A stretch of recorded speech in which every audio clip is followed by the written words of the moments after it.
любой музей, он, если хотите, имеет как минимум два измерения. Это содержание, если что-то, о чем можно рассказывать, что будет интересно посетителям. И второе – это форма. Как это содержание доводится до посетителей. Понятно, что люди становятся все более требовательными. Большая часть людей путешествует по стране, по миру и могут сравнивать. Вот здесь вот и содержание, и форма, на мой взгляд, блестяще соответствуют замыслу создателей этого музея.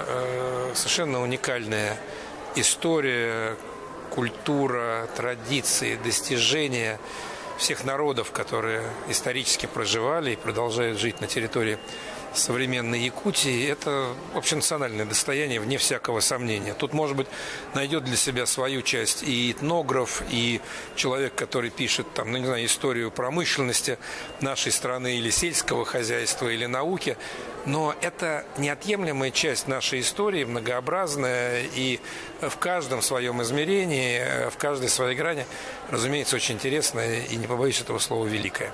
А вот то, как это здесь в музее сделано, как здесь применяются современные мультимедийные средства подачи материала, как человек сам, посетитель этой выставки, этого музея, этой экспозиции, сам может организовывать свое освоение того материала, который здесь представлен, но это дорого стоит. Это далеко не каждый музей может похвастаться такими возможностями, и далеко не каждый музей может похвалиться тем, как он эти возможности задействует. Поэтому здорово, браво, всех тех, кто меня сейчас видит и слышит, убедительнейшим образом приглашаю посетить выставку «Современная история Якутии».